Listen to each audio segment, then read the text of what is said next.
Hello friends, today I'm going to be talking about what I am planning on reading, or more like maybe a pile of possibilities for the Long Walk Readathon that I am co-hosting in October. I am super excited about this readathon.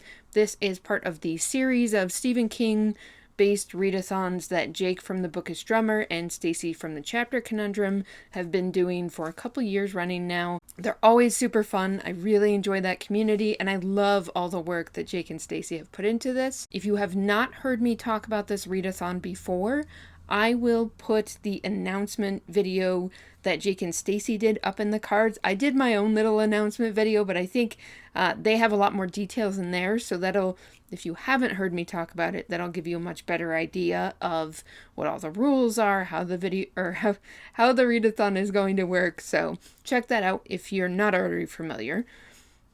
What I'm going to be doing today is talking about the 20 different prompts for the readathon and sort of the primary pick, basically, that I'm going with. But I also have a lot of alternates because as a mood reader, I rarely stick to just one single TBR. If you've watched any of my previous TBRs, you already know that.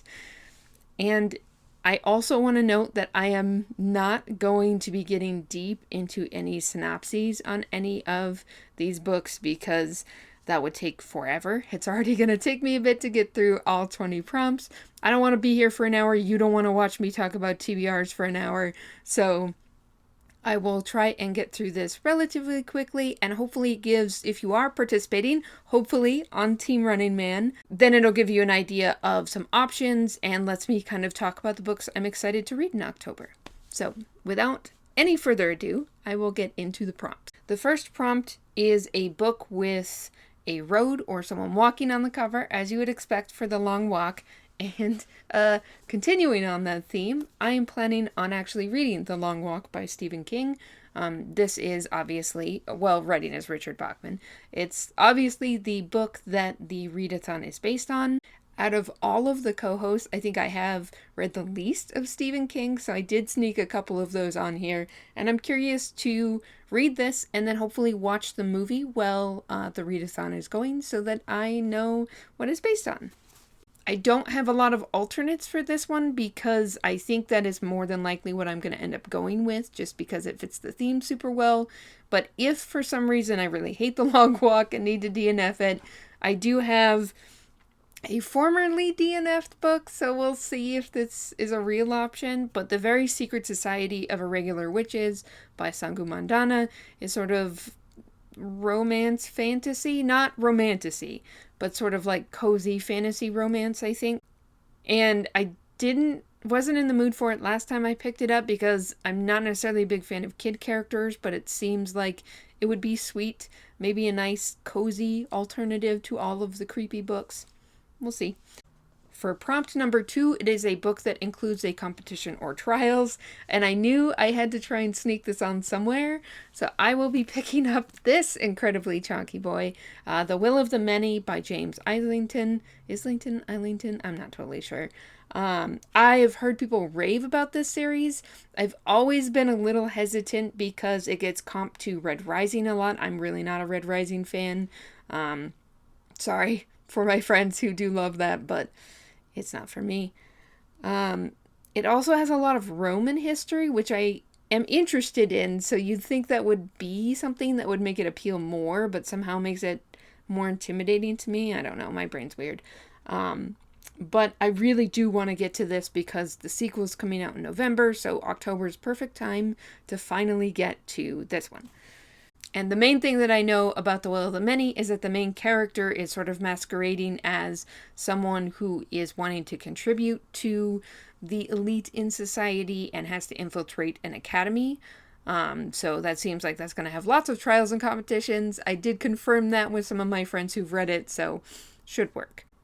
My alternates for that one are Breath of the Dragon by Shannon Lee and Fonda Lee, which is a young adult fantasy that is centered on some of the teachings of Bruce Lee.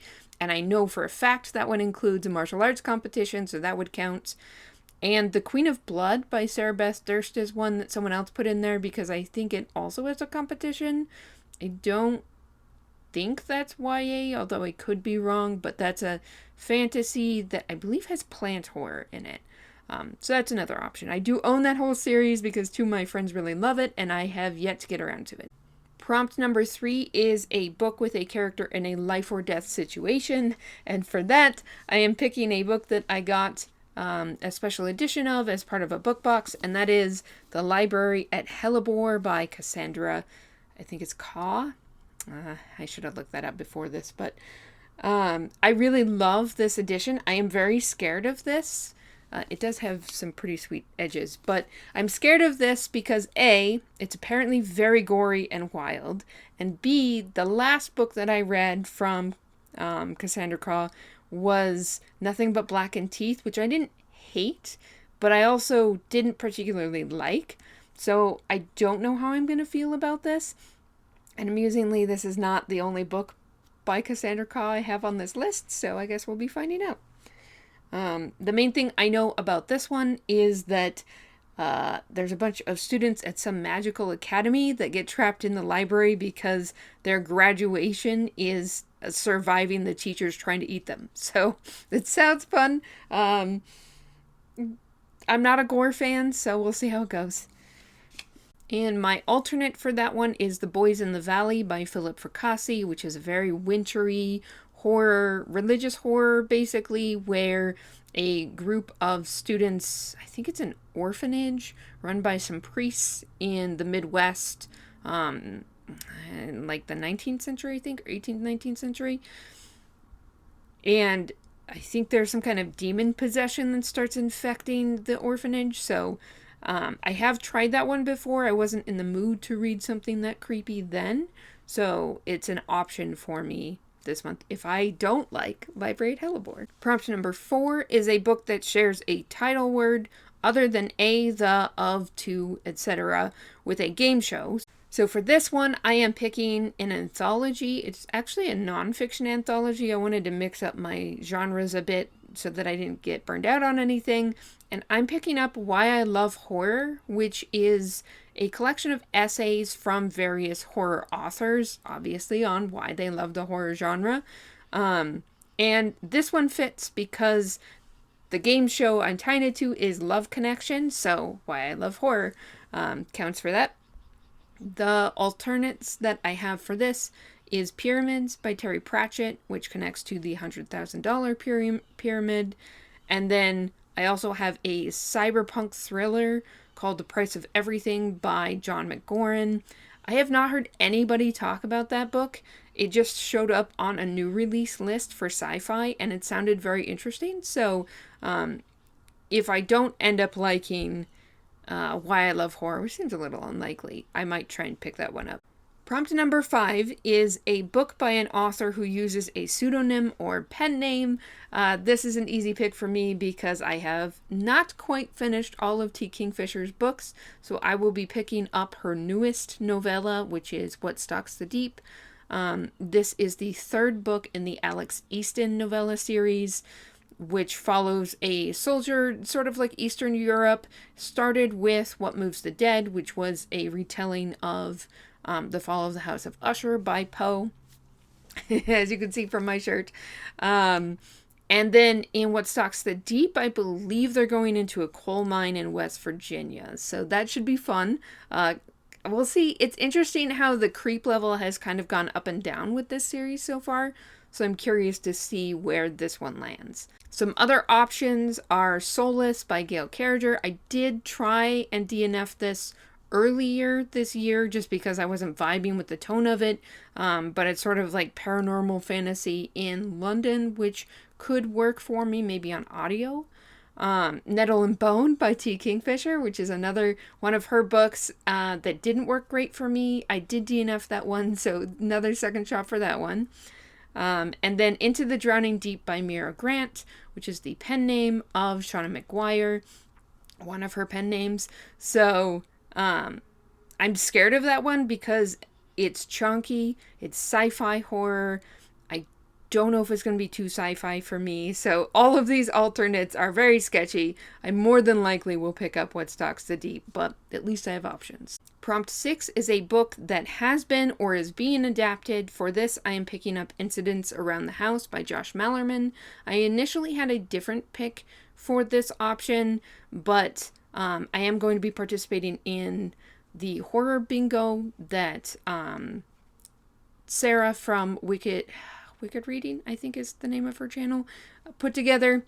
And that one I have to start before I start any of the other horror books that I have also on this TBR. So I needed to get to it right away because it was recommended by a friend of mine. I've been putting it off for quite some time, but I do have the audio for this, so I think it could be really interesting.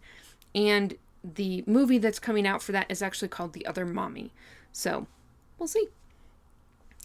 The other two options I have for that are sci-fi, which has horror leanings, Annihilation by Jeff Vandermeer, and then just straight sci-fi, I think space opera?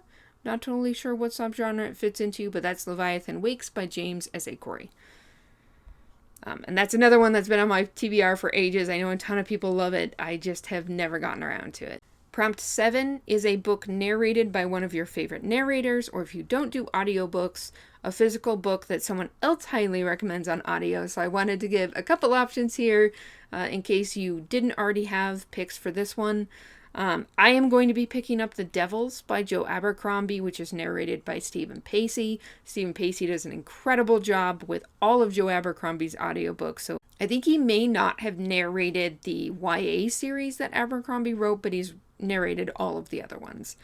And it's been sort of described as like medieval fantasy meets Suicide Squad. So I'll be curious to see how that works for me. I did try and pick it up earlier this year and the tone just wasn't what I was in the mood for. So I'm hoping this time around it'll work better.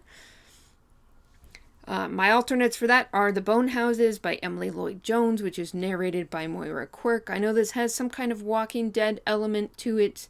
That's most of what I know. A lot of what Emily Lloyd Jones writes is fantasy based on Welsh mythology, so I assume it'll have some connection to that. Anything by Moira Quirk I would highly recommend. She narrates the Loch Tomb series. She's narrated a ton of other stuff, including Soulless by Gil Carriger. So a narrator I would definitely recommend. And then the other one is The Malevolent Eight by Sebastian de Castell, which is narrated by Joe Jameson. Another narrator I really like. I read The Malevolent Seven last year. Really enjoyed it. It is also sort of like Suicide Squad but meets wizards. So I guess that's just a theme that appeals to me. But that's 3 narrators I would highly recommend. Prompt number 8 is to read an author for the 3rd time. I am aiming to finally get to the 3rd Emily Wilde book, which is Emily Wilde's Compendium of Lost Tales. I am way behind on this. I just keep putting this book off. I really enjoyed the first book. I enjoyed the second book a little bit less. I'm sure you've heard of this if you've been on BookTube for very long. This is very heavily fairy tale influenced, fae influenced fantasy with an academic lean to it. Again, really loved at least the first book and still enjoyed the second book, just not quite as much. So I'm curious to see where I land on this one. Hopefully I will finally make it to this one. My alternates for that prompt are The Fire in the Glass by Jacqueline Benson. I really enjoyed Benson's Raiders Arcana historical adventure series that I've been reading earlier this year. So this would be the 3rd book from her. This is a totally different series. It's like, I'm trying to remember it's set around World War I, and I think the main character has some kind of like foretelling ability. And it's like sort of historical mystery with fantasy elements, I believe. So it sounds intriguing. I do tend to like historical fantasy, so I'd like to get to it eventually. The other is The City of Stairs by Robert Jackson Bennett. I'd really like to read some of Bennett's other stuff. I love the Tainted Cup series. I think Shadows of the Leviathan is the technical name, so I'd like to get to some of his backlist as well. Prompt number 9 is an up-and-coming horror author. I have read a number of books in the last couple months by this author, and that is going to be Chuck Tingle. I'm going to try Lucky Day. I did get a really cute special edition of this one. I am just a sucker for pretty books, man. I can't help it. I I really hope I like it, but I do think it's a little bit of a long shot for me because I know it involves some crazy like probability event where like crazy statistically improbable things start happening and it turns really bad. I know it has really strong bisexual rep. That's a big theme in this. So I'm curious to check it out. I don't know if it'll get too absurd or gory for me, but we'll find out.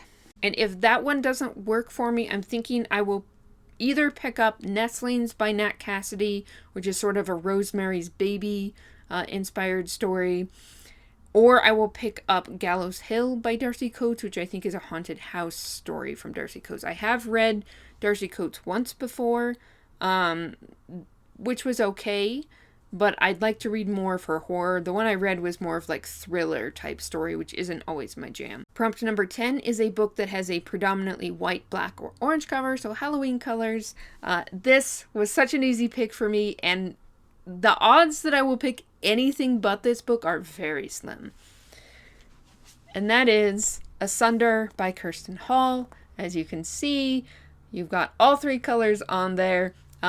This book sounds so much like my kind of book, but again, like every time I say that, I put it off forever under the fear that it won't live up to what I want it to be. I know the main character in this is some kind of death speaker who has made a very dangerous deal, I think tied to her soul, and ends up accidentally bonding to a dying man and then has to figure out how to undo it. So I believe that's the main premise of this. Anything with some kind of death magic or necromancy or any of that, I'm on board immediately, and I just think that I'll really like it. Fingers crossed. If for some reason that doesn't work out for me, I could also pick up Barayar by Lois McMaster Bujold, which is the second book in her Vorkosigan sci-fi adventure series. I really liked Shards of Honor when I read that earlier this year. I would want to reread Shards of Honor, but you'll see that pop up as an alternate later in this list. The other option is Blood on Her Tongue by Joanna Van Veen, which has mostly black cover. And that is historical horror, I believe, featuring twin sisters. I pre-ordered it and still have yet to get to it, so I really want to get to that by the end of the year. The next prompt is prompt number 11, a book about a character who is running from someone or something. And this is the next Stephen King book I have on my list, and that is The Running Man. I know there's going to be a movie of this, so originally I think I had this in the adaptation slot. And ended up shifting things around. I don't really know anything about this other than it's dystopian and involves some kind of competition where a man has to evade a bunch of people hunting him. So perfect for this prompt. I think, in fact, this prompt might be based on this book. And it's my team for the readathon, so I figured I had to read it. If for some reason that doesn't work out for me, I'm likely to pick up These Burning Stars by Bethany Jacobs, which is sort of a really intense, fast-paced, or it feels like it might be fast-paced, I'm not totally sure, sci-fi where a thief is being hunted by a group of people that she's trying to run away from, so perfect for this. And then the other option is Firestarter by Stephen King, another Stephen King. I know it follows a young girl with abilities, and her dad are on the run from some shadowy government agency, so another one that would work really well for this. Prompt number 12 is a book by an author who shares one name with a Stephen King book character, so it can either be first name or last name. The main prompt that I am picking for this is one of my 25 in 2025 books that I have been putting off forever because I'm really not sure it's going to work for me, but it does seem like it could. And that is One Dark Window by Rachel Gillig. There is a character in Pet Sematary named Rachel Creed, so they share the first name. All I know about this is sort of like darker, maybe gothic fantasy involving some kind of tarot element, and a monster in the main character's head, I believe. So I don't frequently love romantasy, but I can like fantasy that has a strong romance element, so we'll see where it lands. My alternates for this are Mushroom Blues by Adrian Gibson, which is sort of like I know there's some fungal element. It seems like it might be cyberpunk. I've heard a lot of comps, like if you like Tainted Cup, to check out that one. That's more, I think it might lean more sci-fi than Tainted Cup did fantasy, but it's an option for me. And the character that one's tied to is Adrian Mellon from It. And then I also have The Listeners by Maggie Stiefvater, which is her adult debut. I think it's historical fiction with like a little bit of magic. And that ties to Maggie Tozier, also from It. You might be able to tell that It is one of my favorite Stephen King stories. Prompt number 13 is a book by an author who typically releases a new book every year. And for this, I am likely picking Rosemary and Rue by Shannon McGuire.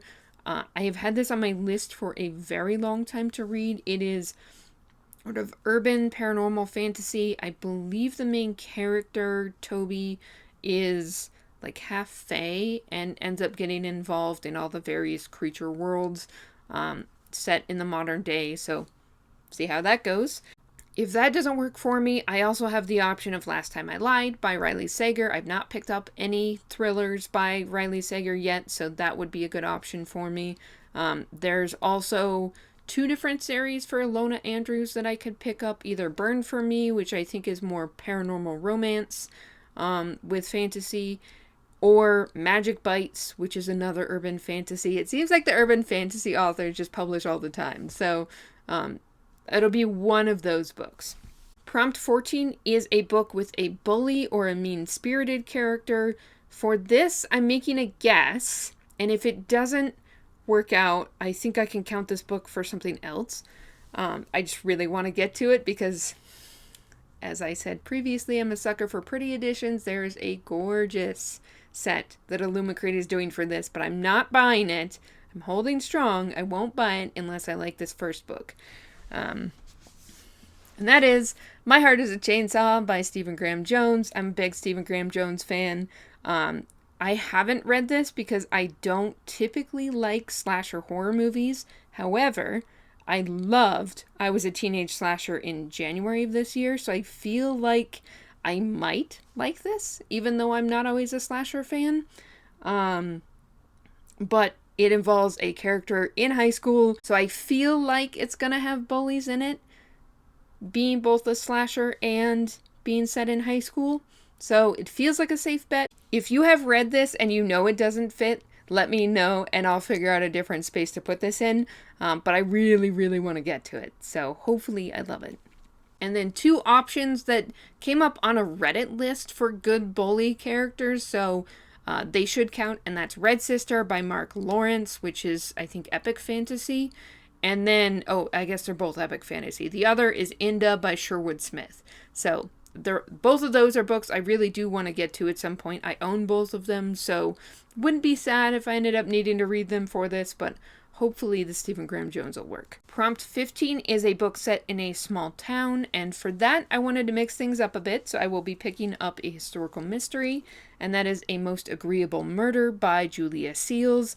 I think this is very Pride and Prejudice influenced, where a main character in a sort of rural English town whose job is to be finding a husband is very obsessed with like murder and crime, and then of course a crime happens in her area and has to solve it. Seems like it'll be really fun. I have the audio for this as well as the physical, so I think it'll be a nice break from what is mostly dominated by fantasy and horror. My alternates for this are Such Sharp Teeth by Rachel Harrison, which I believe is sort of werewolf, pink horror. And then I also have A Land So Wide by Erin A. Craig, which I think is her adult debut, set in sort of, I don't know if it's set in the Pacific Northwest or just is similar to it, but very much has those fall sort of slightly spooky vibes.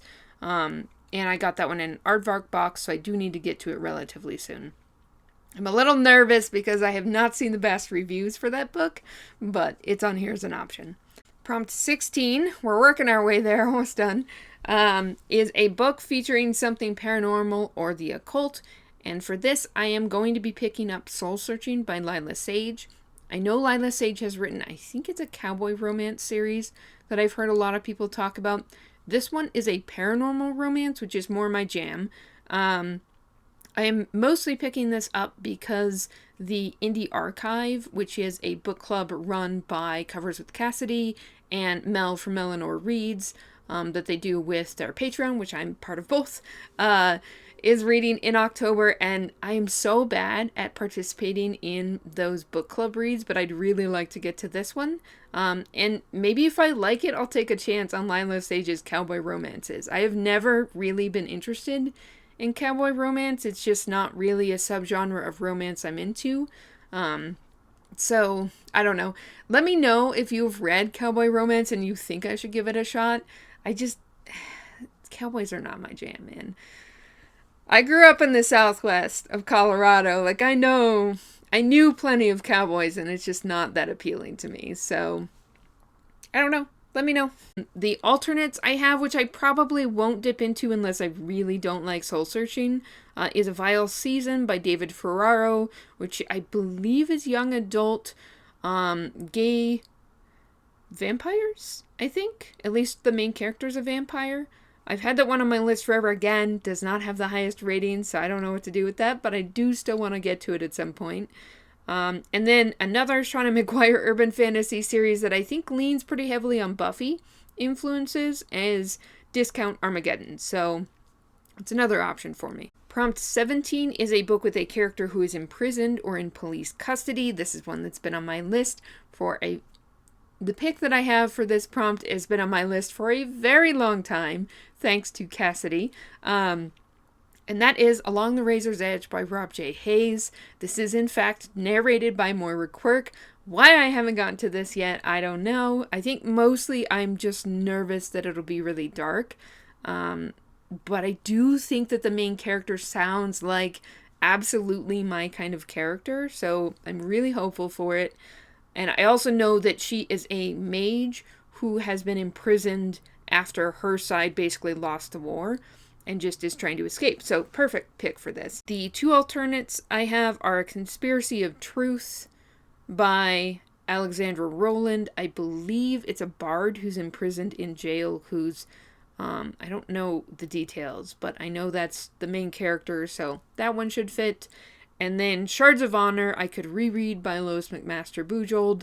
The two main characters in that one basically alternate being imprisoned, so that's an easy pick for that one too. And one I would definitely recommend if you need a book for that prompt. Then prompt number 18 is a book by an author who's been part of a collaboration. This is the other Cassandra Caw that I am picking up, and that is The Dead Take the A Train by Richard Kadrey and Cassandra Caw. I am very scared of this one, I will be honest. Both in that I've had mixed experience with one of the author. I've never tried anything by Kadrey, but I know he wrote the Sandman Slim urban fantasy series. It sounds like this one has Lovecraftian elements, but it also sounds like the main character is a hot mess, which could go either way for me, and basically has to try and save the city. It's also apparently very gory, just like Library at Hellebore, so I don't know, but one of my friends absolutely loves this, so I'm really hoping that it doesn't hit more than my gore threshold and I can really enjoy it. The other two options that I have for this are Magic Burns by Alona Andrews, which is a husband and wife team, or Mask of Mirrors, I could reread by M.A. Carrick. I read that a while ago, like probably years ago at this point, for a book club that I really enjoyed doing, and I just never continued the series, so at some point I really would like to. Then prompt number 19 is a book that includes zombies, necromancy, reanimated corpses, or reincarnation. This prompt is tailor-made for me as someone who's always fascinated by death magic and necromancy, and I had the perfect book for that. That is, and sorry, this book is in terrible shape because it's an old library copy. But it is The Bone Maker by Sarah Beth Durst. The same friend that recommended the Dead Take the A Train also highly recommended this one to me. I believe the main character and her husband were part of a team that basically risked their lives to save the world. Her husband died in that fight, and now she's using necromancy to be able to bring him back and still have time with him, but it's taking time away from her life, and obviously not an accepted form of magic. And I think they have to get back together again to fight evil. So I think I'll really like it. I just somehow have never gotten around to it. I don't know. These books that feel like they're going to be absolutely my kind of book, I just put off the longest. It's just such the worst habit of mine. Okay, and then the final prompt, which is a Discord buddy read or read-along book. So there are specific read-along books that you can do on the Discord, so you can just go in there and see what the options are for October. Most of them are series that they're much further along than I am, so I won't be joining any of the active ones, but there is a previous read, which you are allowed to do for this prompt, that I was interested in and have had on my TBR for a long time, but have always been pretty intimidated by, as someone who doesn't typically like a lot of thrillers. But this gets such rave reviews that I feel like I really need to give it a shot, and that is The Passengers by John Mars. All I know is this is a sci-fi thriller where there's some kind of illicit game where people get trapped in their self-driving cars, and people have to vote on who survives. So it sounds wild, and hopefully I enjoy it. The alternates that I have for that one is Carl's Doomsday Scenario by Matt Dinniman, second book in the Dungeon Crawler Carl series. I had kind of mixed feelings on the first book. Overall enjoyed it, but I had some issues with it. So it would be good to continue that series just to see which way it goes for me. And then I also have With a Vengeance by Riley Sager, which is definitely not his most liked, but it seems more mystery forward. So there's a chance that I could enjoy it. And I already have the ebook, so it wouldn't really cost me anything but time. So we'll see how that goes. Much rambling later. We have made it through all of the prompts. That is basically my pile of possibilities. So I'm really looking forward to picking these up. I think I have some great options for October, and I'm glad that I'm being a little smarter and giving myself lots of backup options so that it is truly more of a pile of possibilities. If you've read any of these and you have thoughts on them, definitely let me know in the comments.